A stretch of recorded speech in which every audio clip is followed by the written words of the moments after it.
Brasil já é regra. Todo alimento tem que ter na embalagem a descrição dos ingredientes. Além disso, as empresas devem dar destaque às substâncias que podem causar alguma alergia alimentar, como leite ou glúten. Mas e no caso de produtos importados? Eles também devem obedecer a essa norma? O debate foi levado aos tribunais por empresas que queriam mais tempo para se adaptar às regras da Anvisa. Na casa da Daniela é assim: pratos, talheres, panelas usadas no preparo das refeições da filha. Tudo é separado. A pia dela é só lava a louça dela e a pia do resto da família. As panelas dela, tudo dela é separado para evitar o que se chama de contaminação cruzada, que é o leite que está naquele prato passar para o prato que ela vai usar e que pode certamente fazer mal para ela. Tudo isso porque a Júlia, de apenas 3 anos de idade, é alérgica a leite e a soja desde o nascimento. O contato, mesmo que indireto, com esses alimentos, como numa forma untada com manteiga, ou até mesmo o cheiro do leite fervido, ou um beijo, pode provocar graves reações. É como eu te oferecer uma colher de caco de vidro. Come aí só essa colherzinha.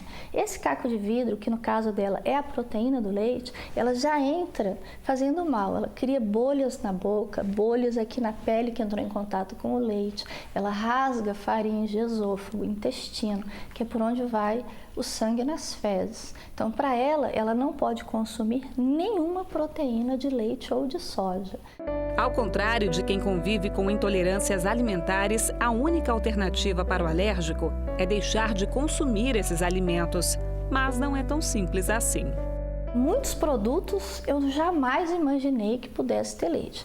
Linguiça, peito de peru, maçã. Uma vez me disseram que a maçã muito brilhosa pode conter uma cera que é feita de proteína de leite. Ketchup, algumas marcas usam leite no ketchup. Além do leite, outros alimentos também podem provocar alergias. É o caso do ovo, amendoim, soja, trigo e crustáceos, como o camarão.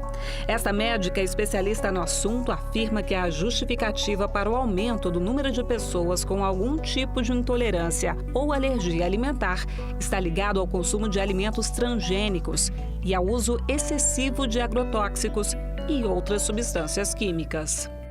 Atualmente, nós temos visto mais também intolerâncias alimentares, por exemplo, a intolerância ao leite tem crescido. Se calcula que mais de 50% das pessoas têm intolerância ao leite hoje em dia. E isso também está sendo, digamos assim, explicado porque o leite em caixinha não é o mesmo leite dos tempos antigos, onde a gente tirava da vaca e utilizava. E o leite em caixinha, ele tem peróxido de hidrogênio, ele tem um pouco de substâncias químicas que nós não temos acesso. A médica explica que, ao contrário das pessoas com algum tipo de intolerância que apresentam problemas no estômago e no intestino, nas pessoas alérgicas, a ingestão desses alimentos pode levar à morte e as crianças são as maiores vítimas. Se eu tenho uma alergia por crustáceo, uma alergia a leite, eu posso morrer com aquela alergia muito rapidamente. Pode evoluir para um choque anafilático em 15 minutos. Antes de dar tempo de sair do local onde se está e chegar num hospital para ser atendido. Em casos como estes, só resta ter certeza do que pode ou não ir à mesa. Foi pensando nisso que a Agência Nacional de Vigilância Sanitária determinou regras claras e em linguagem simples para a rotulagem dos alimentos. As embalagens devem mostrar todos os ingredientes dos produtos industrializados, com destaque para os alergênicos.